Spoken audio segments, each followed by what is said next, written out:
Good afternoon, students. Today we are going to start our annual part lesson, that is the Gupta Empire, chapter 11 of your history. As we have completed the urban local self government, we will now do the Gupta Empire. Urban local self government, as we have completed, I have given you question answers. In the question answers, there was a question in choose the correct option. That was, I'm reading the lines of the question. Big cities like Delhi and Mumbai have municipal corporations. Okay. Answer is in choose the correct option municipal corporations. But I will also give you in the worksheet section where I will do the question answer. There I will do the red mark corrections. Okay. So you can correct from there also, but orally also in this video class I am telling you. Okay, now let us come back to the main part, that is the Gupta Empire. Now, Gupta Empire, the golden age.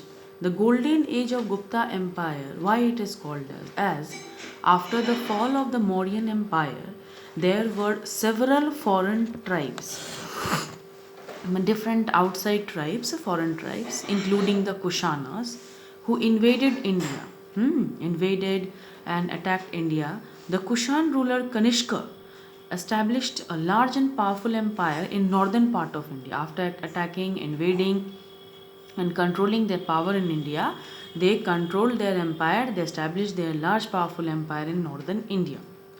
In the south, an independent and powerful kingdom was established by the Satavahanas, that is Andhras. The decline in the power of Kushans and the Satavahanas was followed by a period of political chaos. Lot of political troubles, administrative problems, the economy downfall was there, instability in the empire was there for more than 100 years. This is the background. We are studying the background, how the golden age started in the Gupta period.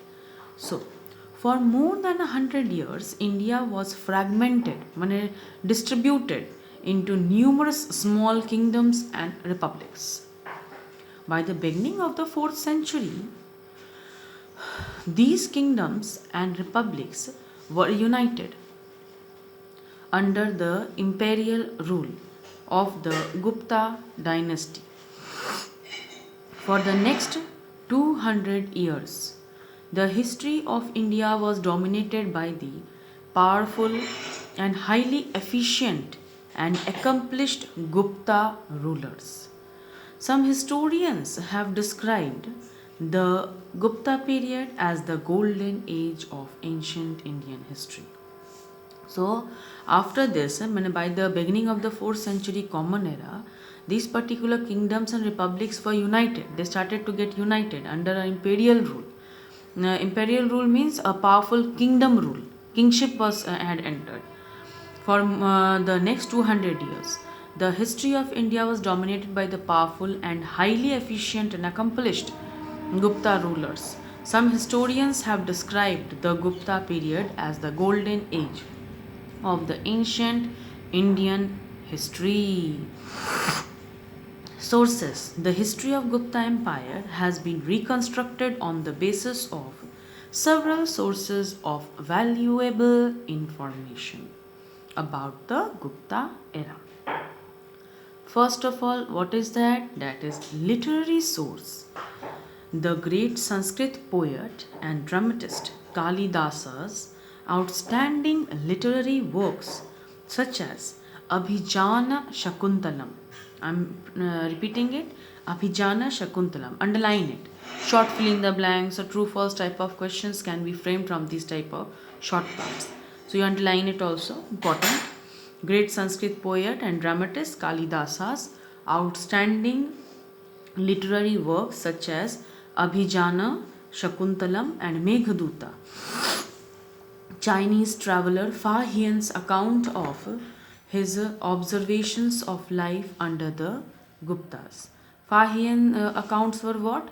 It brought the, can tell, detailed analysis over the Gupta Empire. Fa Hian account gave the information detailed information about the Gupta Empire in those times.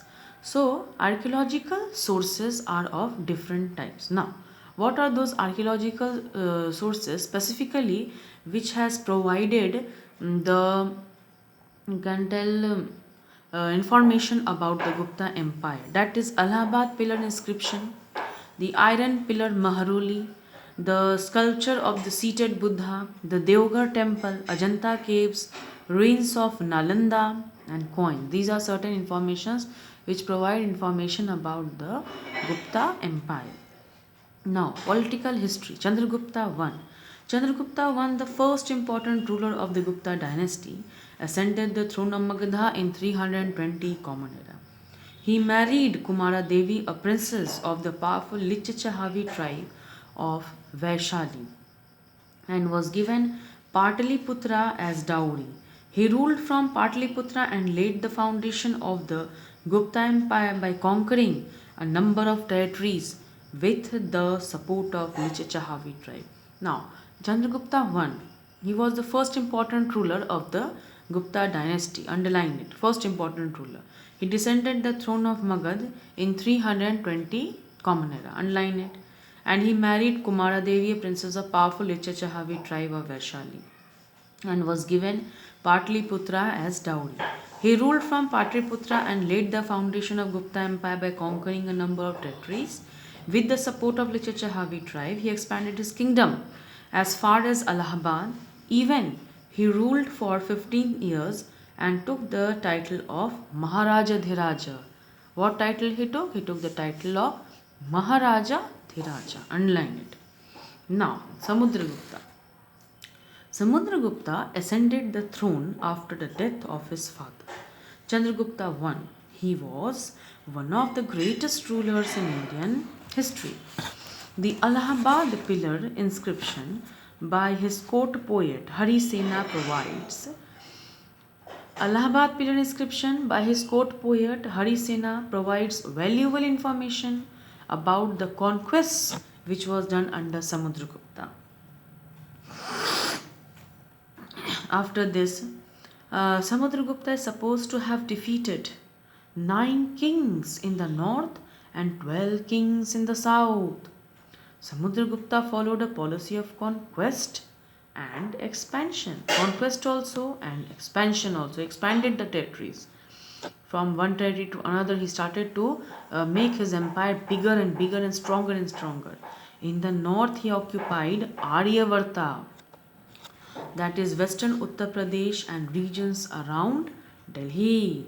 These territories were added to his empire and ruled directly by him. Next, he led an expedition to the Deccan. He reached as far as south Pallava capital Kanchi in Tamil Nadu. The Pallava king realized he could not face Samudragupta alone. The Pallava king realized he could not face Samudragupta alone. So he formed a powerful confederacy of the kings of South India. Under his leadership, Samudragupta had to face this powerful alliance. Samudragupta defeated the confederacy but did not annex the southern territories. As why he did not annex? Reason is, as he realized it would not be easy to control such a vast empire. For a proper, well established administration, the transportation was very far away. They have to move from one place to another to control the empire, which will take a lot of time. So, what he did, as he realized such a vast empire in the absence of proper transport and communication facilities, the rulers of the south accepted him as their overlord.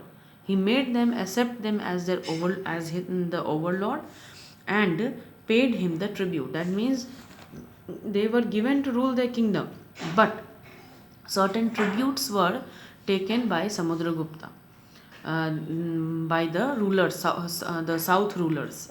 They will rule the kingdom, but tributes. Tribute means you can tell when certain they are doing economy, whatever business they are doing, from there certain percentage of economy will go in the treasure of Samudragupta. So, the frontier states of eastern and western India meekly submitted to Samudragupta. Eastern and Western India were not interested to submit to Samudragupta's control without a fight, as they feared his power and military excellence.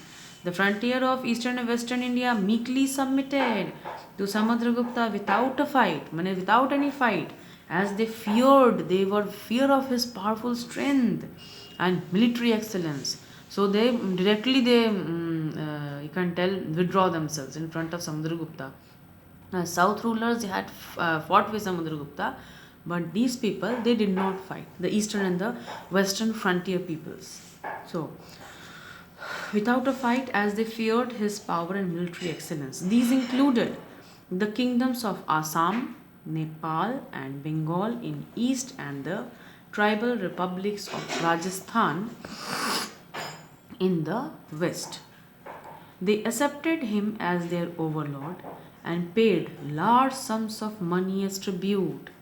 They accepted him as their overlord, the king, and paid large sums of money as tribute.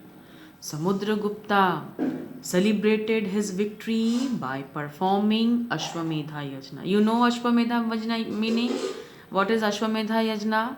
You have already studied it in later Vedic period. It had entered not in early Vedic, in later Vedic period it entered.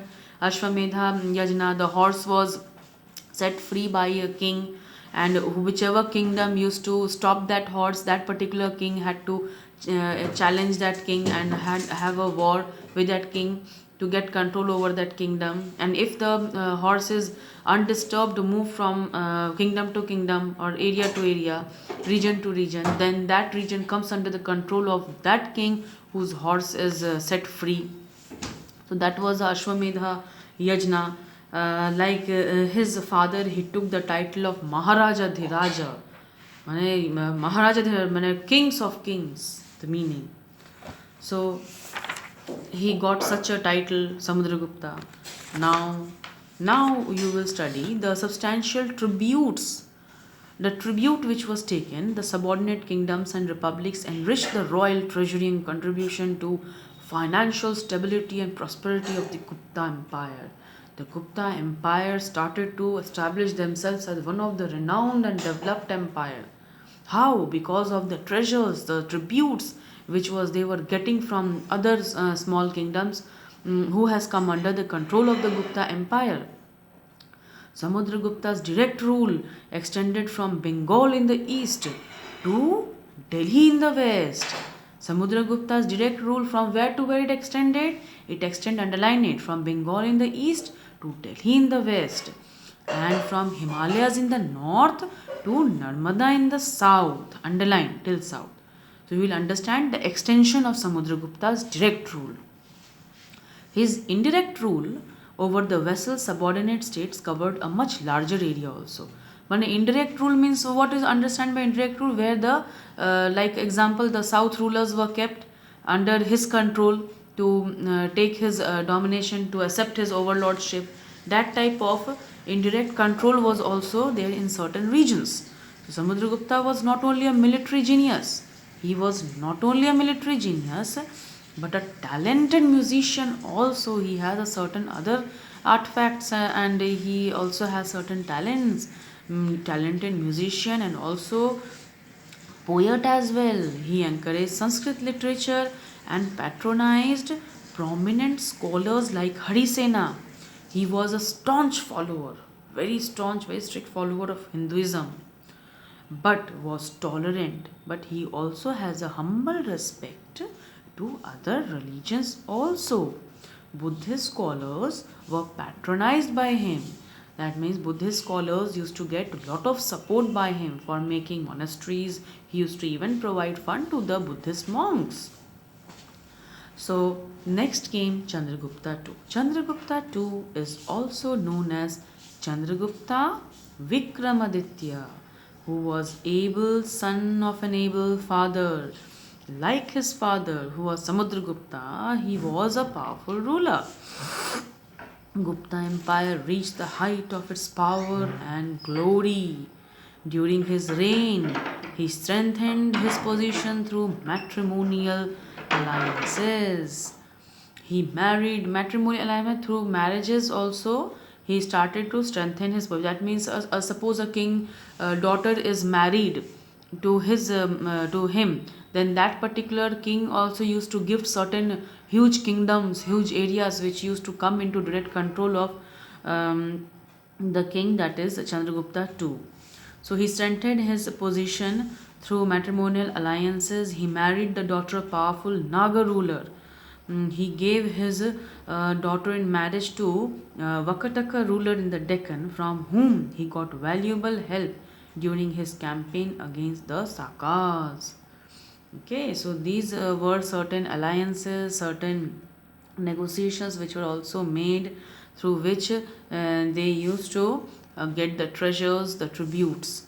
Chandragupta too extended the western boundaries of his empire to the Arabian Sea by defeating the Saka ruler.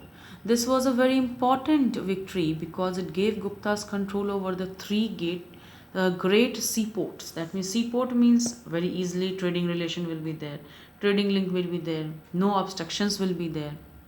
So Chandragupta too extended the western boundaries of his empire to the Arabian Sea by defeating the Saka ruler. This was a very important victory because it gave the Guptas control over the great seaports on the western coast. You can underline it. These were outlets to vast overseas trades, outside sea trades. This led to economic growth and prosperity. He moved his capital to Ujjain. After that, he moved his capital to Ujjain. Vikramaditya was a great patron of art and literature. He was also a great lover of art and literature.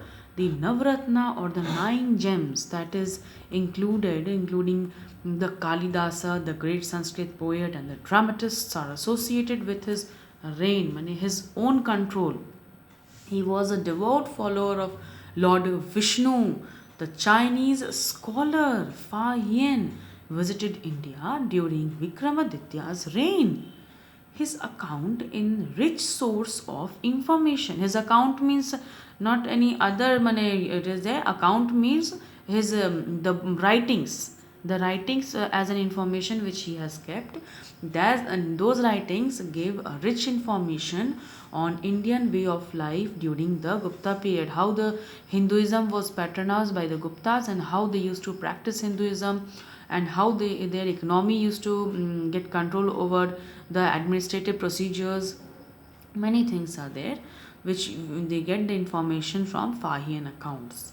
Now, later Guptas came. After these powerful Guptas, later Guptas also came. Vikramaditya was succeeded by his son Kumar Gupta, who maintained peace and prosperity. His successor Skandagupta defeated and drove out barbaric hordes of Huns.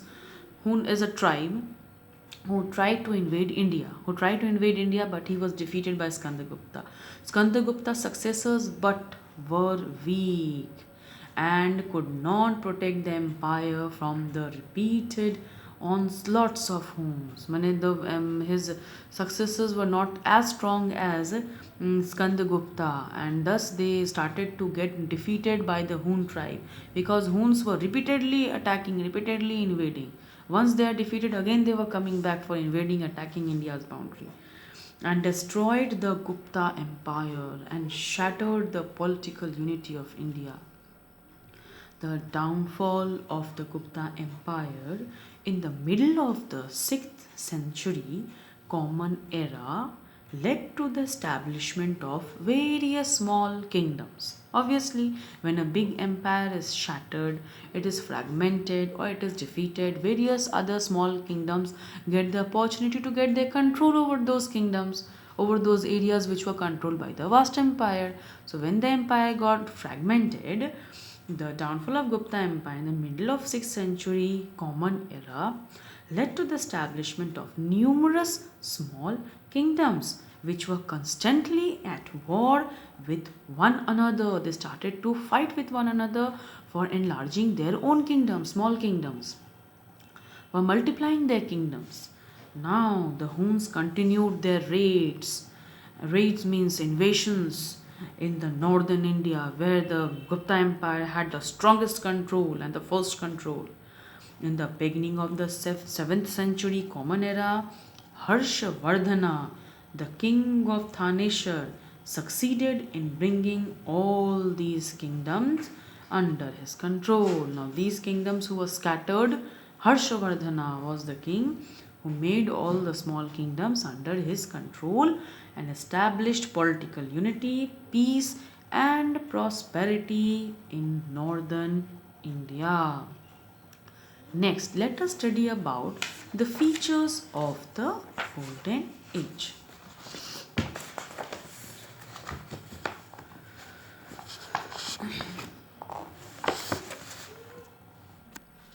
So, students, we have read now the later Guptas. So, later Gupta, after that, features of Golden Age is there. In features of Golden Age, from Fahian accounts, we get a lot of information. During the reign of Chandragupta Vikramaditya and stayed in his country for several years, his accounts are valuable source of information about the golden period of the Gupta Empire in Indian history. Acha, administration is there. Administration under the Golden Age, features of economic condition, features of administration. Okay, these two topics from here questions will not be asked. Even from later Guptas, question will not be asked. So you can put cross mark over it. Later Guptas for explanation, but I am explaining you. You should know it. But later Guptas, you don't have to do. Administration, no need to do. And economic condition, I am deleting these three topics from the lesson here. From this page where I am doing, then the next page also 1-2 topics are deleted. I will tell you. But from this page, page number 94, you will not do later Guptas. Reading part you do, but questions will not be asked over it. That is later Guptas, the administration part and the economic condition part from page number 95. But I am only explaining it for your understanding. But questions will not be asked over it. Let us just read it and understand the glory of the Gupta Empire through administration. The Gupta kings were able administrators. The empire was divided into provinces that were further divided into districts. Each district was divided into groups of villages. There were officials at every level of administration, and princes were often appointed by governors and provinces.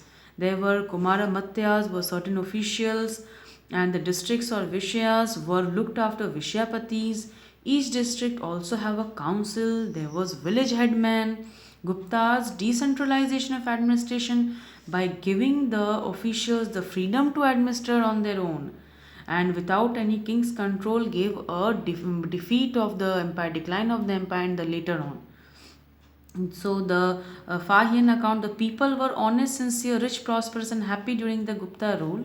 They could move freely throughout the empire anywhere, and the crime was very rare. There were no capital punishments, but this is the richness of the empire discussed in the Fahian accounts. For very serious crimes like treason, rebellions, certain type of punishments were given.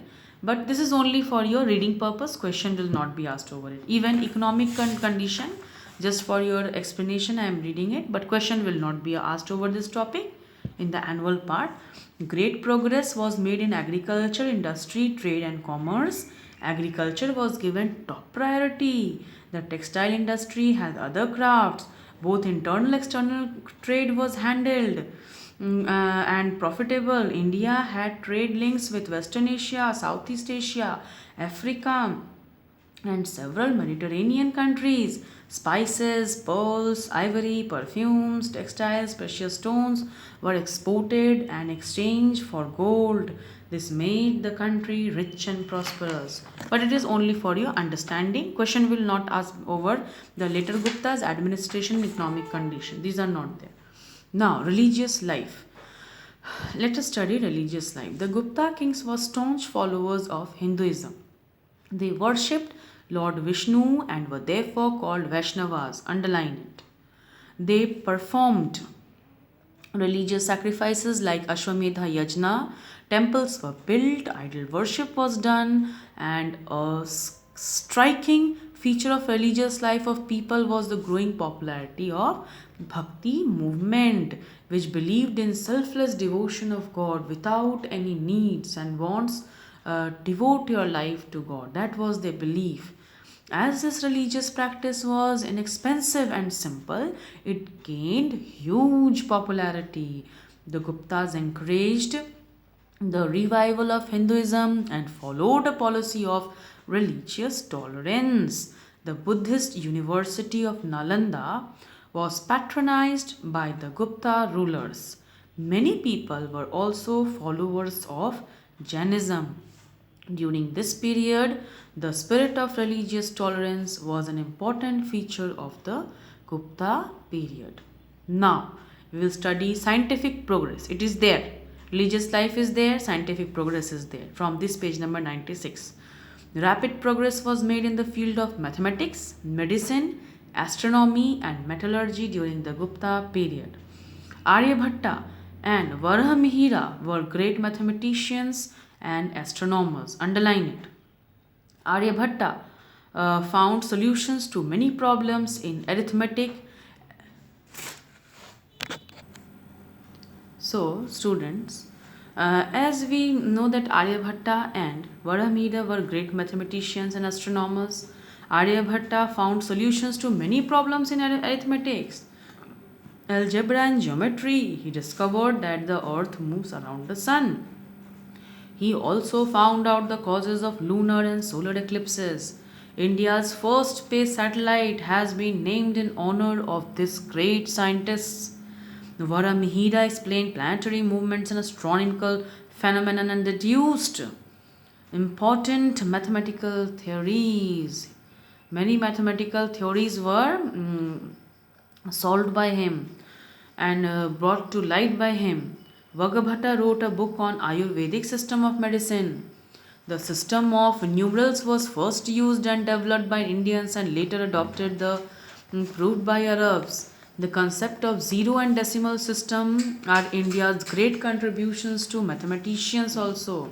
The iron pillar at Mehroli in Delhi is a great proof to the advanced system of science and metallurgy. The pillar built in 4th century Common Era has not rusted till now in 15th century, and 25-meter high copper statue of Buddha and numerous gold coins testify to the remarkable skills of metal casting. Now, their metal castings are the new, you can tell, modified skills. 25-meter high statue of Buddha and the numerous gold coins testify to the remarkable skills of metal casting. Literature. With the revival of Hinduism, Sanskrit regained its importance. The Gupta rulers made Sanskrit the court language. They patronized Sanskrit playwrights, poets, philosophers, and grammarians. Literature part you have to do. The most outstanding writer of this period was Kalidasa, whose works included the famous play of Abhijana Shakuntalam, an epic poem of Meghaduta. Underline it. The Panchatantra was compiled and the Puranas were rewritten, and thus the Mahabharata was revised. Sudraka Mirchakatika was also written during this time. So underline this also. Art and architecture, don't have to study. This part is deleted. Art and architecture. Education you have to do. The Guptas encouraged education and learning. Liberal grants were given to educational institutions. Their greatest contributions was the establishment of university at Nalanda, which became very famous during the Harsha's reign in 7th century Common Era. The Nalanda University was center of Buddhist learning. Medicine, astronomy, grammar, philosophy, Vedic literature were some of the other subjects also taught here. One huge richness of science field have come now. Medicine, astronomy, grammar, philosophy, all were discussed in this region, in this time, in this period. India reached the height of its power and glory under the rule of Guptas. Politically, the country was united under a strong and stable government. Economically, the country was rich and prosperous, and culturally, it achieved extraordinary heights of artistic brilliance. It was indeed the golden age of the ancient Indian history. So, these topics you have to study. We will do a revision also in this lesson. I will give you one revision also of this lesson. So you read this lesson. Today in the worksheet I am giving you few questions over the fill in the blanks, true false. So you see it, solve it in your copy, you copy it in your copy work also you do. Okay, and correction part is also there of the urban local self government. That choose the correct option is there. Question number 1 correction, that is due to printing mistake, typing mistake, it was there. So that correction is also is shown in the worksheet with red mark. Okay students, thank you students, you read the lesson. If any doubt query, you can call me also and you can discuss in the live class also. Thank you.